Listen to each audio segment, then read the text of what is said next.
Dog ownership comes with significant head forward posture. So let's look at head forward posture again and see if we can explain the behavior of dog owners. How could this be affecting them? So, first off, we got to remember that head forward posture does have health risks. Various health issues can come from having head forward posture. And as you can see here, we have a couple studies pulled up in the research. This is not something that is just a simple little issue, because many studies prove that it even affects their nervous system, as you can see right here. So this is a significant health risk that affects millions of people.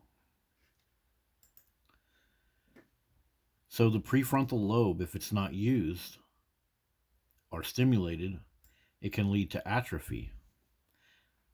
So that means it's going to reduce in size and waste away. So you can lose some of your prefrontal lobe function if you don't use it. Notice what it says is the purpose of your prefrontal lobe: planning, decision making, emotional regulation. Yeah, you got to have that thing working properly. So the prefrontal lobe uses a lot of oxygen, and head forward posture reduces oxygen levels in the brain. It compresses the carotid arteries. So you have a decrease in blood flow, which means your brain cannot get rid of the waste products as well, and it also is not getting the oxygen that it needs. Notice some of the things that go along with it: fatigue and brain fog. If we look up many of the health outcomes of a prefrontal lobe not getting the energy it needs, those health outcomes are on the increase across our society, right along with dog ownership and right along with head forward posture. So check out the oxygen needs of the prefrontal cortex. A significant amount of brain energy, accounting for 25% of the brain's total energy consumption, despite only representing about 4 to 5% of the brain's volume. Yep. So if you're having any type of oxygen, CO2 imbalance, that's a large effect on your prefrontal cortex. So, as I've mentioned, low oxygen levels in the brain can harm the prefrontal cortex. As it says again, it's responsible for the higher functionings, decision making, impulse control, and if you don't get that oxygen back, you can get cognitive impairments and long-term brain damage.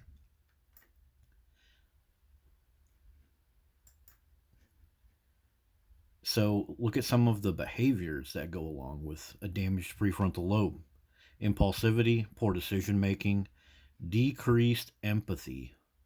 You know, dog owners say that they are the most empathetic people because they're loving their dogs, but they're really just getting themselves a dopamine hit. They're just giving themselves a bump. Like with cocaine people, they used to use that as a slang, a bump. They get a bump from their dog because they display their dog as a display of empathy without realizing that the culture they participate in requires breeding, puppy mills, hoarding, and dogs dying on a daily basis. And look at this thing about planning and organization. Are dog owners overall very good at planning and organizing? Or are they just reacting? They're just reacting and spending their money to the next problem that comes along with dog ownership. You know, there's the mood changes, reduced motivation. Dog owners have a lot of reduced motivation. It's like, why bother putting on good clothes? The dog is going to ruin it. And thousands of other examples. So, what's another thing that can go along with the prefrontal lobe being damaged or not getting the oxygen it needs? Social interactions and emotional regulations. And then that's going to affect your ability to form and maintain relationships. Individuals will have changes in behavior, impulsivity, and challenges understanding social norms. Dog owners have a big problem with social norms like Can your dog please be quiet? Can your dog please not run up over here where we're hanging out? And things like that.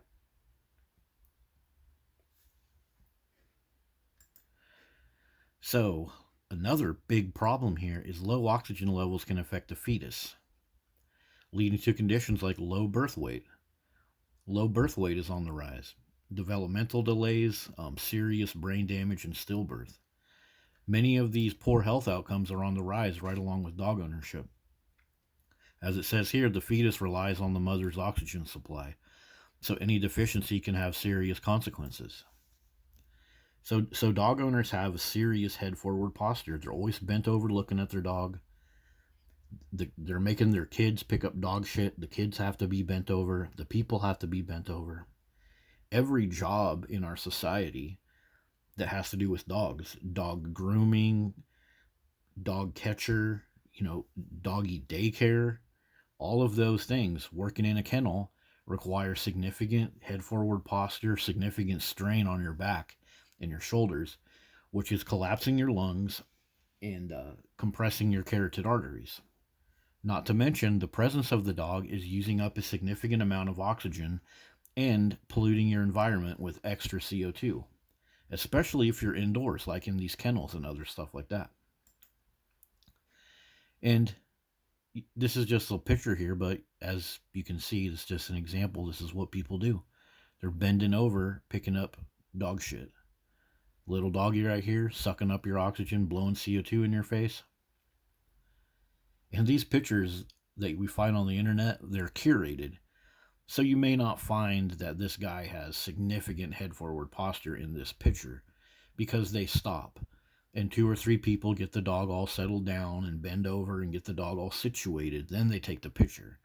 These pictures are curated to make it look as best as possible.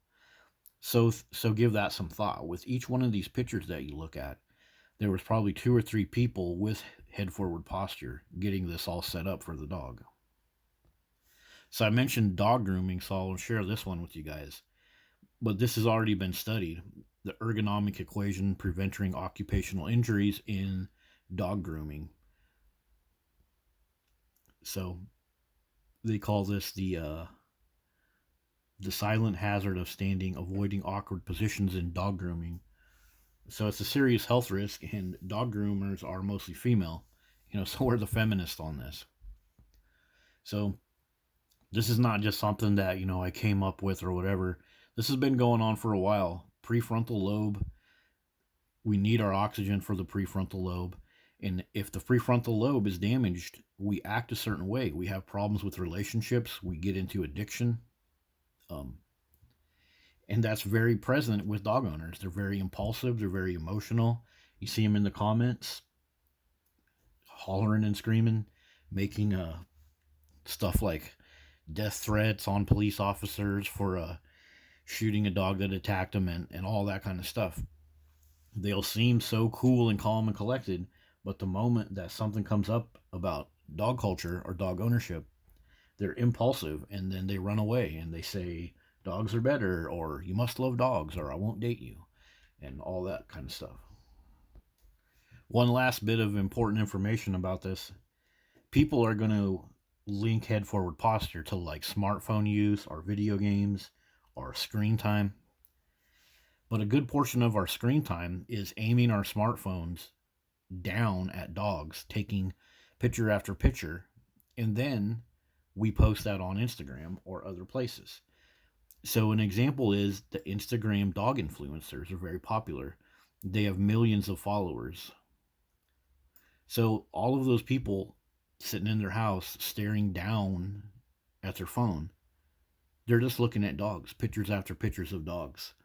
People that dress their dogs up in $1,000 outfits and take them to the spa, act as if their life is so amazing, and all they're doing is selling dogs to people. But if we think about this being a smartphone problem or an electronic use problem, well, a big portion of that is staring at dogs, and the Instagram influencers prove that. If you go on Instagram and look these up, it's like half-dressed women with their cleavage showing and their butt curves showing, and they'll have 2 or 3 dogs with them or out in the restaurant. And so We're staring at our phones just because there's a dog on the phone, too. See you guys later. Don't forget to check the description for my previous mentions of all this. I got it all covered for you. See you later.